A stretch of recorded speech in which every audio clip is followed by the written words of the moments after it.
There are certain things that are important to me. Those things are not money. As I said, it's important for me to be able to feed my family, of course, but having principles, that's more important to me. The way you treat people, that's important to me. What you put out to the world is important. I think at the end of the day, whenever this is over and I'm looking back going, oh, how did I live? I'm not going to say, man, I wish I had saved $100 more, or $100,000 more, or $1 million more. I'm going to say I did what was right for me and my family and my loved ones, and even for the world, for the people I didn't love so much.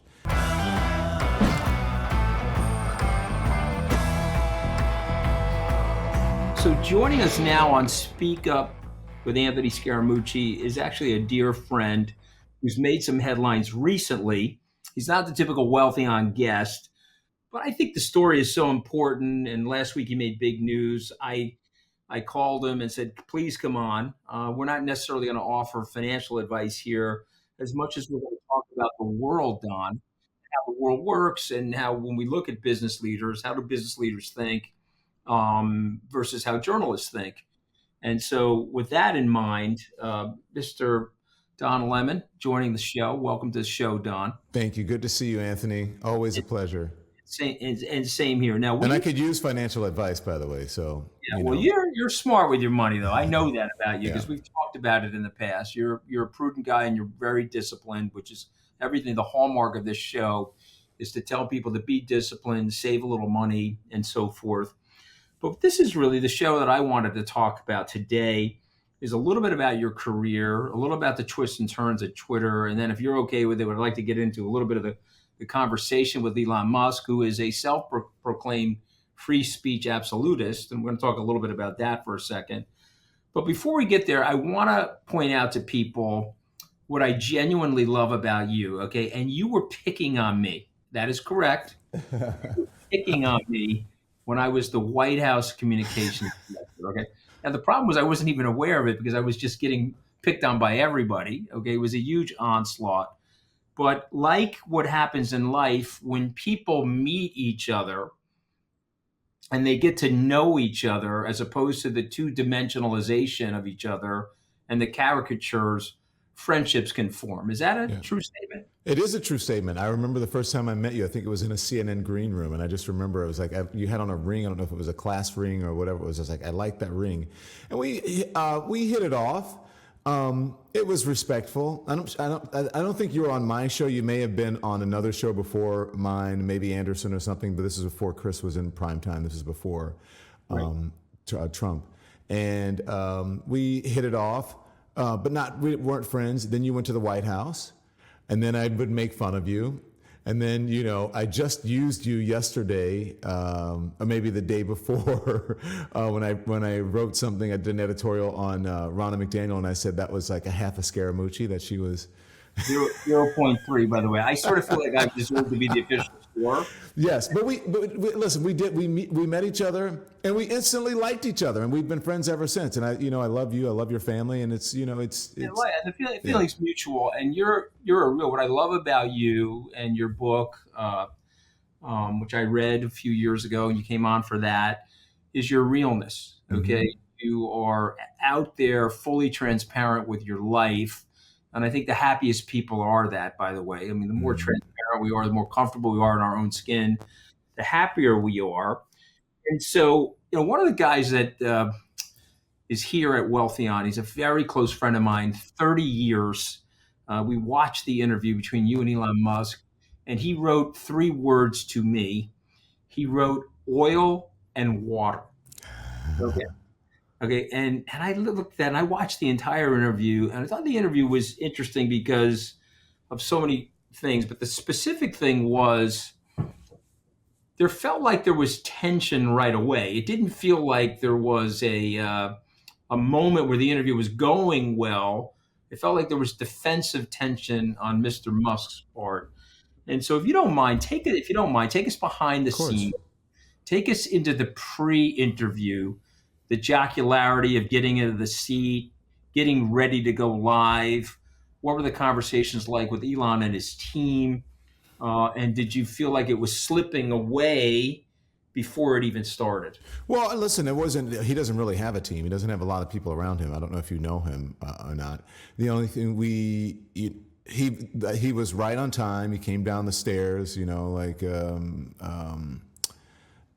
forget what's her name in Sunset Boulevard. And he comes down the stairs with the security people. Gloria Swanson, by the way. It was Gloria Swanson, but I remember her name I forget her name in the movie. And I'm an old movie buff. It's early in the morning. I need to get my coffee. This is early for me.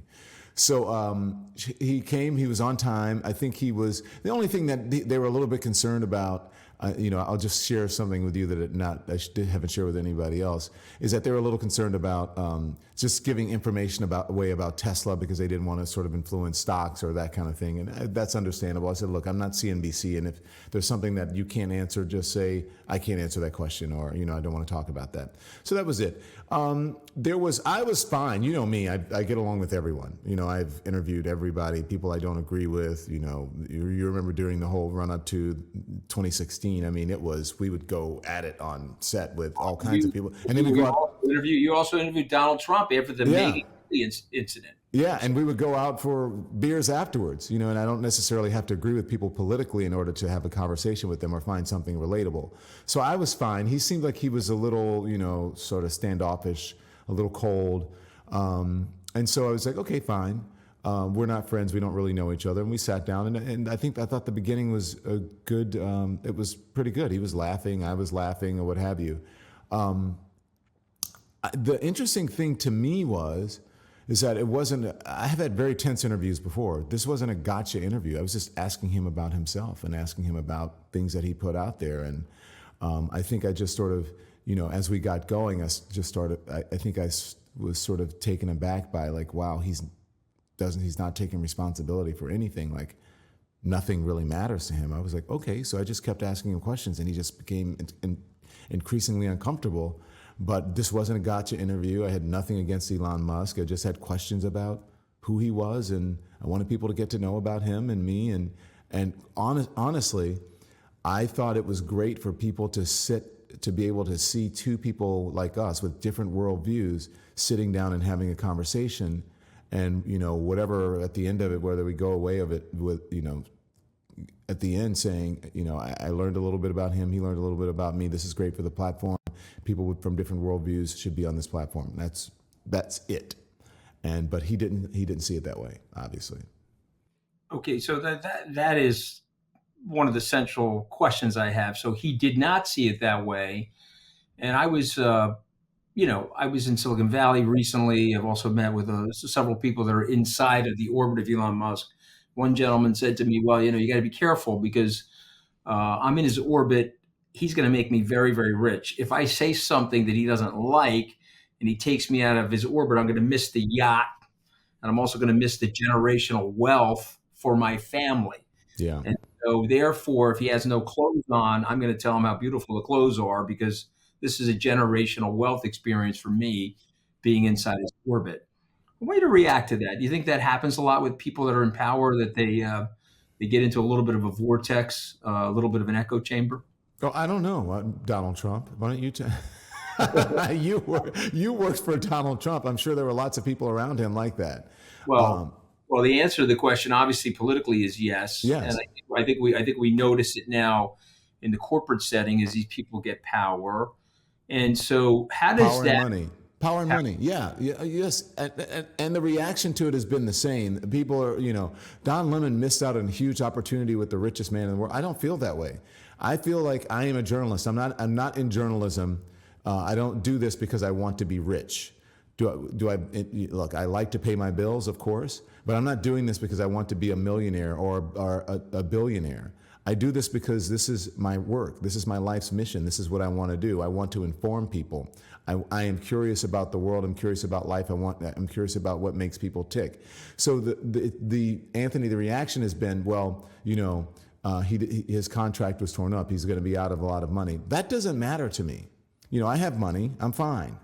What matters to me is that I'm honest with people, that I live up to my deal. I live up to the agreements that I make. I had an agreement with him that I was to come on the platform and I was to be me, that I'd have all the support that I could get from the company, and that he wanted a different perspective, a diverse view on the platform. That's exactly what I was doing. The money is a whole different thing.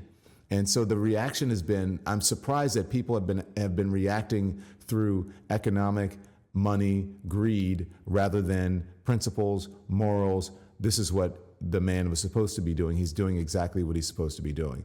Now, look, I can sit down with anyone, Anthony, anybody. Tucker Carlson and I don't agree on a lot. I can sit down with Tucker. Elon Musk and I don't agree on a lot. I can sit down with Elon Musk. But I'm not going to sit down and have some fake conversation like, oh, hey, you have kids, I have, I don't have kids. You have dogs, I have dogs, ha, ha, ha. There are lots of things that we need to get on the table and then off the table, and then we can develop a friendship. Then we can develop some sort of camaraderie. But I'm not going to sit there and have a fake conversation because that's, one, not who I am. Two, that's not what you hired me, so to speak, even though it didn't hire me. That's not why you want me to be a content partner, is to have a fake conversation. So I'm going to do what we're supposed to do, what is right, morally and ethically. That's what I did. Well, if you read your book, This is the Fire, everything that you've done would have been very predictable to anybody that read that book. But you are in a world that doesn't think like that, Don. I'm just being very candid with you. My world doesn't think like that. My world on Wall Street is about money, prestige, status. I got to go into the art world because I got to buy something unique. I may be worth $20 billion, but I have this unique piece of painting that you don't have, right? The word exclusion means to exclude, right? We both know that, right? And so people say it's exclusive. So what does it say about where we are in our society? We have somebody that controls this platform. I'll probably get deplatformed after this interview, which is something I love. It's fine. What does it say about this? Does this free speech absolutist? Does he have too much power on a platform like that? It's a private platform, so he can sort of do anything that he wants on the platform. I know you've had some time to reflect upon the interview, and I admire your principles, and it's one of the reasons why I love you. But what does it say more broadly about our society right now, where we are, and what is important to us culturally? Well, look, says a lot. I was actually really surprised by the response. Like, as I said, it's been mostly about money and greed. Greed is bad. I know you're in a world where greed is good. I don't think greed is, how much do you really need to live? And but considering the way I grew up, how I grew up, the skin I'm in, being a gay man, I just don't think about those things. I am part of, I've done very well in America, and we talked about that on Elon Musk and I during the interview. I've done very well, but I understand what the world is like for people like me.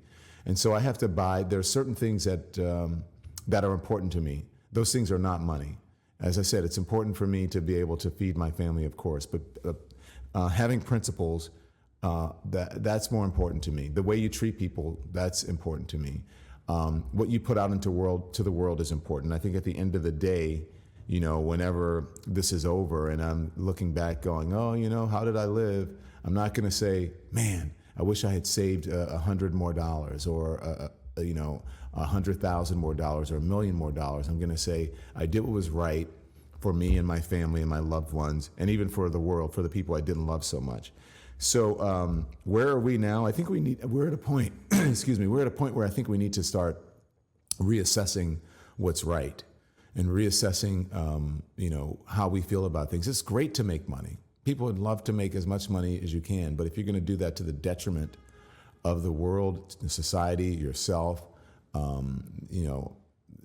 where you can't sleep at night because you're constantly trying to make money and you're, selling people out and doing other people dirty, it's not worth it. I slept really, really well last night. You can probably still hear it in my voice. I woke up an hour ago and I'm still sleepy, but I just don't worry about those things. And I think that we need to reassess our values in this country, especially politically as well. And you know what I'm talking about. Listen, I know what you're talking about. I take a lot of flack for it because, my oldest son, who I think you've met, he's a Stanford Business School grad. He says, Dad, you've killed my networking opportunities. The Republicans hate you because you left Trump. The Democrats hate you because you were with Trump. and you're just destroying my networking opportunities. I'm like, all right, well, I thought you were a hero among Democrats, though, right? I mean, you and Michael Cohen are like Democrat heroes now. no, I'm never really accepted into their reindeer games. That's okay because I'm not really a Democrat. I'm like a moderate Republican. But but I think that we view each other through these short clips, Don. Mm-hmm. We get something on the internet. We now have deep fakes. We can chop people up. We can make Joe Biden look 100 years older than he is. We can make him look like a worse stutterer. We're doing all of these different things now that turn each other into caricatures. Yes. And so Elon Musk is also victimized by that. So you spent an hour with him or more. Let's not talk about the caricature of Elon Musk. Let's talk about Elon Musk for a second. So if you had to write a 3-paragraph description of Elon Musk, let's say that you work for the agency and I said, okay, you met the guy, give me a personality profile. What is that? It's complicated, emotionally, quite frankly, immature, very vulnerable, and I actually don't think he really thinks about his personal contribution to the world as much as he should. I think I think that he should probably spend less time, because he's very, very accomplished, less time on rockets and his business affairs and spend more time on his personal growth. He's very successful business-wise. He's successful in his career, but I don't think he has a successful personal life. And you can see his vulnerability when you talk about characters or caricatures. I could feel his vulnerability, and I could feel it when he was answering questions because, again, the questions were not that hard. If Anthony Scaramucci asks Don Lemon, Don, why'd you tweet this? Then I would just say, hey, let me read it. Oh, it says this. And then you said, well, your facts are wrong. And I'd go, oh, wow, I got that wrong. I'm sorry, I apologize. It's wrong. I should do better. I'll do better. He doesn't have that. He's not used to people telling him, right. Facts. He's not used to people asking questions. He's not used to answering questions from people. That was my assessment. So I thought he was, and I don't mean that in a terrible, I'm not, disparaging him. I have vulnerabilities. There are ways that I can grow emotionally. My EQ isn't as high as it could be. I think I have a pretty high EQ, but it could be better. I just think if he spent more time on that, then he would not have been uncomfortable with the questions. He would just answer them and move on. So I was asked by a investor in Twitter, now known as X, a very large investor, what I thought of the whole thing. And I said to the person, well, listen, I know Don a long time. I don't know Elon Musk, but I think he made a mistake because making a decision like that abruptly is an exertion of power. And it shows that somebody can be moved emotionally in the moment to make decisions like that. And what we find is that when you have power like that, you have to have checks and balances around you, whether it's the constitutional authority of the government or it's a corporate authority. Too powerful, you end up making impetuous decisions. And if he's really trying to create a free speech environment on Twitter, then he's got to let people like you ask the questions that you were asking. And by the way, I thought your questions were predictable, not that they were bad questions, but they were predictable in the sense that you were really trying to get to who he was. They were good journalistic questions. You were digging. It wasn't like you were out of left field and asking things that were not inside the bellwether of someone like him should be expected to answer. But I want you, if you don't mind, because we get, what I do is I send out to viewers, all right, I've got somebody coming on, Don Lemon. What are the questions? Blah blah, and one of the questions I think people understand. You've said on The View and other places, including here just now, that you weren't hired by Elon Musk, and so I think people don't understand the deal. If you were, so what do you mean by the fact that you weren't hired by Elon Musk? And so, if you're willing to talk about it, what was the deal? You were going to do what exactly? So the deal is that Elon Musk tweeted out last summer after I left CNN, it would be great for you, Don Lemon, to join the platform a couple of times. And then Tucker joined and he said, this is what Don Lemon and others on the left. And he said, that was one of my first questions. Why do you think I was on the left? That's what we should be doing, or, on the platform. And so I said no to everybody because I took the summer off. I think I talked to you a little bit about this. I didn't know what I was going to do. I said, I don't want to just jump back on TV or jump back into something. That's ego, right? I got to have to be on TV. Like, my ego is not that big. So I just sort of waited and, sort of just did a whole reassessment of my life. And coming out of the summer and the fall, I said, okay, well, I'm going to start maybe considering some options. And Linda Yaccarino came around to Twitter, and she's very respected in the business. Had worked for NBC and worked at Turner Broadcasting, which was part of CNN. So a lot of people I knew really respected her. And so they started talking to me and courting me. And then I said, look, the only way that I kept saying no, the only way that I'm going to join the platform, which was to be a distribution partner and a content partner. I didn't work for them. They had no editorial. They would have no editorial control over my show. And then I would get to do on the platform exactly what Don Lemon does. And that's question people, truth to power, center right or center left, however you want to see me, right? I'm not a Democrat or Republican. I'm not registered with a political party. And I said, that's the only way I'm going to do it. And there are times, Linda and also other members of her team, that I'm going to have to criticize the person who owns this platform. And they said, absolutely, he would love that. He would love the criticism. I'm sure it would be great. You guys would go back and forth. So let's do it. So negotiations are going about. Elon was involved with the negotiations. Everyone, great, Don, we want you to come on the platform. Here's a deal. CES is happening. We want you to come out to CES. Linda wants to do this announcement. It's going to be a big splash. If you don't come out to CES, the deal is off. I'm like, okay, fine. So I couldn't get there because they asked me like in the afternoon on a Thursday. I forget when it was, or I forget what day of the week it was. I could not get there. So I couldn't make it there that night because there were no flights available, and they were looking around for maybe we can get you there on a private plane or whatever, and that didn't happen. So I came out the next morning, I think on I flew on JetBlue or something, or Delta. I think it was JetBlue. We want your fiance to come out. We're going to take care of you. We'll give you a suite, and then do us a favor. You get a massage because you've been such a team player. We're like, okay, great. You're very kind of you. Dry January. They're like, can we buy you some champagne? We're not drinking. It's dry January. So Tim and I flew out.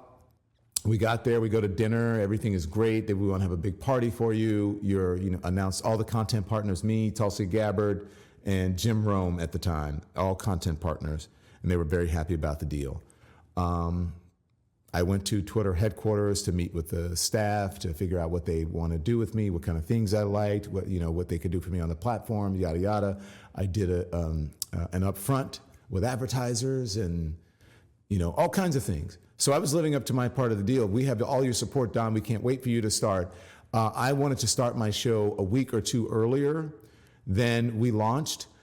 Linda and Brett, who was Brett Weitz, who is head of talent, asked me to move back a week or two because they didn't have a sponsor, and they thought that it would be embarrassing not to have a sponsor when my first guest was Elon Musk. And so they said, give us some time to get a sponsor, and because we want this done right, and blah, blah, blah, blah, blah. So I even moved the launch of my show back a week or two for them. So I was a total team player. And, Elon agreed to do the interview, and it was all great. That was it. Elon Musk was not my boss, no editorial control, team player. That's it. That was a deal. That's it, Anthony Scaramucci. And then, the interview happened, and he didn't like the interview, and so that's it. Well, I get it, and I understand what happened. You wanted to know exactly what it was. Sorry, I didn't really answer your question. The deal was that I was going to have a show regardless of X. I had a show, the Don Lemon Show, and X had nothing to do with it. By the time they approached me and the deal came about, they just wanted to be a content partner, a distribution partner in a show that was already going forward. Right. right? So by moving my show, the launch date back, I was doing them a favor because they wanted to be on board. So what it was three shows a week, 3 days a week for a show, a half-hour show 3 days a week. And what they wanted was some exclusive content on top of the 3 shows, Right. maybe 10 minutes of exclusive content. For 24 hours, it was exclusive to X, and then it would go everywhere else. So it was never anything that was exclusive. It wasn't an X show. It was a Don Lemon show with X as a distribution partner. I want to play Linda for a second, who's obviously a very bright television executive. You're good for their brand because they decided to open the brand back up to this right wing lunacy, and under the notion of free speech absolutism, it turned off a lot of corporate advertising. Elon's upset about that, which is why he gave the big GFY moment at DealBook, and now you're not on there. But if you were on there, it would help her in terms of expressing that there's balance on the platform, a result of which perhaps she could help bring in more advertisers. So I guess his behavior hurt him, didn't it, from a business perspective? We're forgetting about principles and journalism, but from actual dollars perspective, the ejection quickly of Don Lemon probably reinforces some of the things people think about him. Well, I think, look, I've been listening to Bloomberg and also the Wall Street Journal. I've been reading, and that's their assessment. And they are more business publications. That's their assessment. I'm not qualifying myself this way, but they are saying Don Lemon was the biggest name for this whole new Twitter video platform, and it was a missed opportunity for Elon Musk. That's what they're saying. I do think it was a missed opportunity. Here's the thing, Anthony. You cannot say that I want to hear from other side. I want to hear the other side. I want to hear what Don Lemon has to say. I want to hear that perspective. And then once you hear that perspective, say, no, this is not what I want. That means that you don't want it. And that means that you're in an echo chamber. You're used to people feeding you the line. And when you don't hear that line anymore, it is anathema to everything that you think or know or have been told, that you recoil from it. You cannot do that. If I'm not calling you names, as you say, as he said, the only thing that we take off the platform is if it's illegal. Nothing I did was illegal, but he didn't want me, at least as a business deal, still on the platform. So obviously it was just a matter of, I don't want to hear what you're saying. I don't want to be questioned, my authority questioned. Therefore, I'm taking my toys and my marbles and I'm going home. It's just that simple. I mean, how else can you look at it? If I say, Anthony Scaramucci, I want you to go into business with me. I want to hear your side. You're going to have my full support. And then all of a sudden you say, well, I just don't like what you said, so I'm taking it. It doesn't make sense. Do you know what I mean? So but I mean, it's an obvious question. Tesla had its worst quarter in the fourth quarter. Is the behavior hurting him? Is the behavior hurting his stock? The behavior, look, I don't think his performance, look, for me, I don't know about the business part. I think Tesla is a good car, right? I mean, they drive themselves. Yeah. People, Listen, he's a genius. I'm not saying he isn't. I have a lot of respect for him. I don't know about genius. I know people throw that word around. I think he's smart when it comes to acquiring companies that are already in motion to do something big, and that is a talent within itself. But as far as developing technology, I don't think that is Elon Musk's. Let me rephrase. Do you understand what I'm saying?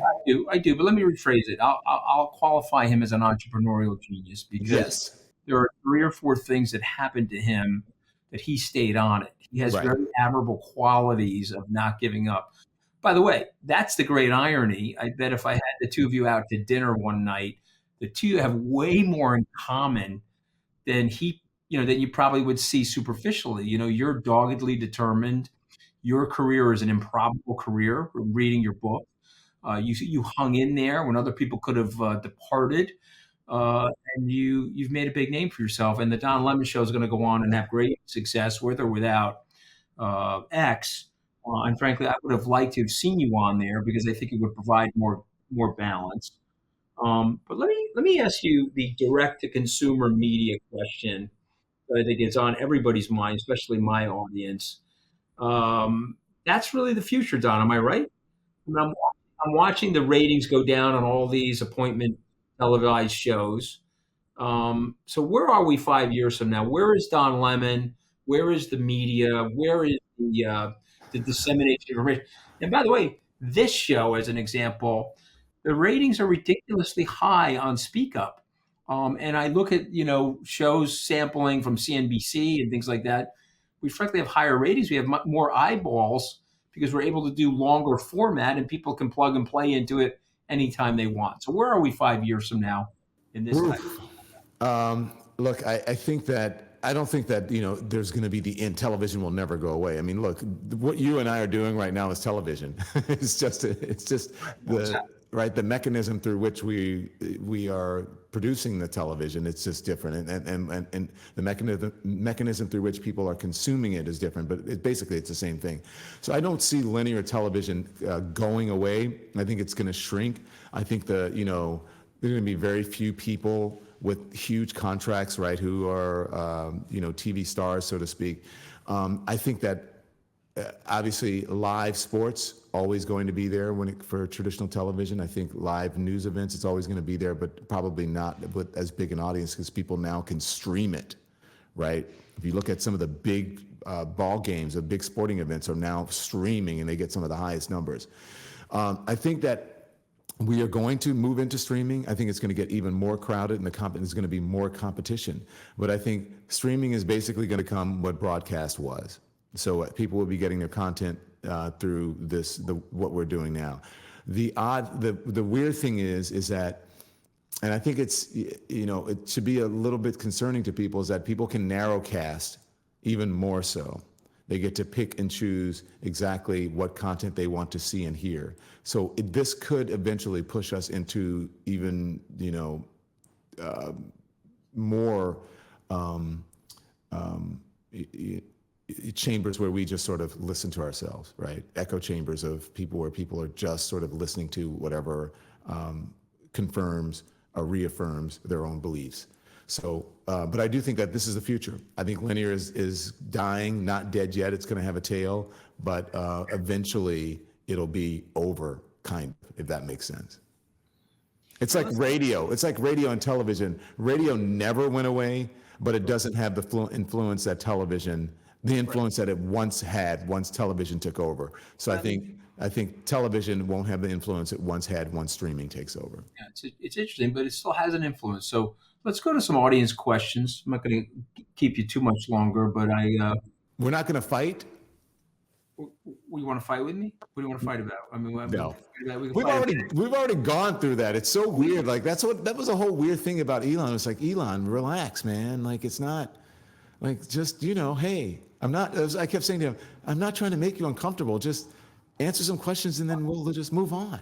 I watched it. So you're a good journalist. I watched you do that, and it was going downhill. And you were trying to pull it back from going downhill. It was like a go-kart that was like out of control, right? Yeah. So like, what do you do in a situation where the go-kart's about to go out of control? It's going to crash into the tree.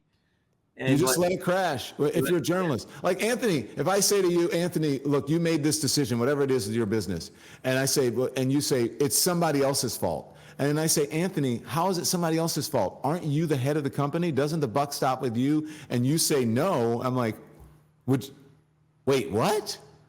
So I think it's all in the response for the other person. If you say no, then I think that's odd. And most people will say, well, it's your company. Or Don would say, it's your career. The buck stops with you. So I think that's really where it went off the rails, where he wouldn't take responsibility for his own actions. And so I just had to let the go-kart go off the road. I just really believe this, and maybe I'm wrong. I just feel that like he's got smart people around him, but they're probably afraid of him. A really smart person would have said to him, hey, man, you pissed off about the Don Lemon interview. Okay, he's on the left. You're probably center right. Who cares? Put him on the platform. It's good for both of you. It'll be good for the show. It'll be good for everything. Why do you care? Why are you getting upset? And the answer is, well, my ego is here now. Maybe it started here, but it's here now. And what he said to me, I didn't like. And so let me show you how powerful I am. It's going to abruptly knock them off the network. And that, you know, I mean, it's just not the right behavior. And so, like, the question is, how does somebody like Linda or his people at SpaceX or these other people, how do they talk to him now? And can they reach him? And maybe they can't reach him anymore. And this really speaks to, you know, behavior in our society. Like, I just turned 60, so you're a young pup, okay?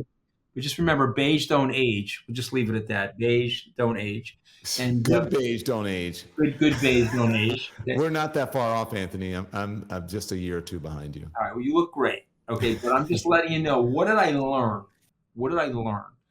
I learned that money corrupts people. I learned that money, there's a paradox to wealth, Don. It makes you lonely. Okay. If I have my own plane, I'm not flying Delta, I'm by myself.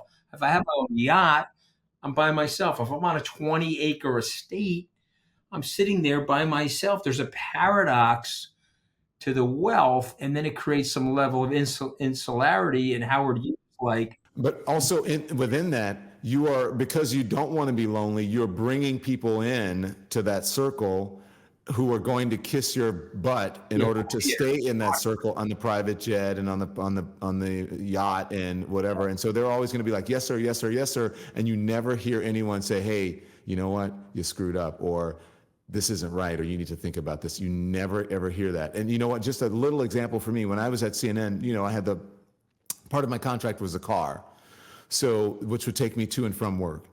I spent more time sitting in traffic in the back of a black car by myself.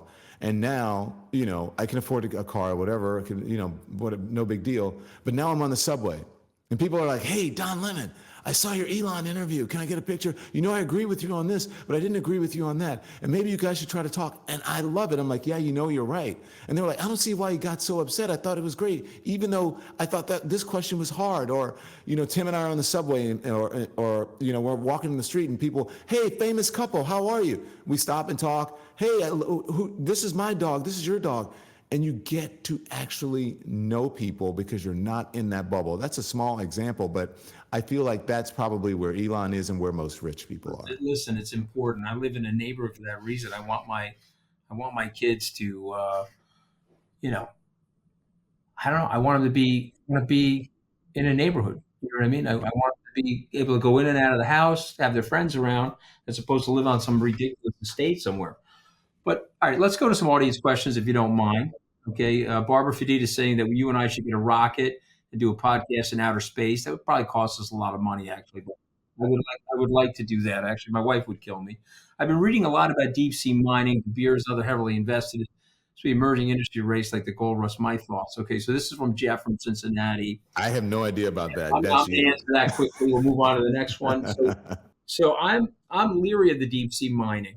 And the reason I'm leery of the deep sea mining has to do with the costs associated with it and the insurance costs. And so I would be careful, Jeff. Let's go to the next one. You think TikTok will ever sell if this legislation passes? Oh, that's a good one. All right, so go ahead, Don. What do you think? Well, I guess who I had on? Guess who's on the current show that just released last night? Kevin O'Leary. Okay. Kevin O'Leary's on the show, and you know Kevin O'Leary has put in an offer, or what he believes is he wants to buy TikTok. Yeah. So we'll have to see if he does it. But I think it would be great if it sells. I don't know if it's going to sell. I think it would be great if someone like Kevin O'Leary buys it and it takes that Chinese algorithm out and it puts in one for the United States and one that, you know, doesn't necessarily, excuse me, steal our secrets. And at least if it does steal our secrets, it's not in some foreign hands. But I think it would be great if TikTok would sell, especially to an American. So Kevin and I are close. We just did a verbal boxing match at the Faena Club in Miami. We had our boxing gloves on, and we were debating each other on different things. And at the Faena Rose, did you guys do a speaking engagement there? Faena Rose. We'll have to get him on Speak Up. He's with Pablo, right? With Pablo, yeah. Pablo set it up for us, and it was a lot of fun. We had a lot of views. We had several hundred people in the room. All right, let's go to the next one. How can we invest in the AI boom? Data centers, a video. What do you think is the best way to get into the action? Corlin from Texas. So NVIDIA, for me, is the best way to get into the action. And this is the biggest mistake I made in my life. And I think it's important to tell everybody, buy the quality. You don't have to be smarter than the average bear. If Apple is making the best phone or Samsung is making the best phone or they're tied, buy them both. If Amazon, you're getting a box at your house every single day, it's okay to own Amazon. You don't have to find next Amazon, buy Amazon. Starbucks, Yeah. whatever it is, and that is the genius. If there is, we were talking about genius for Elon Musk, is that he buys things that are in motion that are good, and he takes it to the next level. So that is indeed And I give a him skill. huge credit for what he did with Tesla. He saw something, and I'll further embarrass myself. I have a good friend that's on Elon's boards. He asked me 15 years ago, listen, and maybe 20 years ago, he said, I made some money with this guy named Elon Musk and Peter Thiel at PayPal. Elon is starting a space exploration company, and he's also bought a EV electric vehicle company. He's going to do both of those things at the same time, and I'm rolling my money into that. Would you like to put some money in? I said no. Who's the dummy, Don? Me. So my friend went on to become a billionaire. And so, I mean, that's how life is. But to me, go with NVIDIA, buy it, hold it through the next cycle, even if it goes down 20%, buy it and put it away. Let's go to the next question.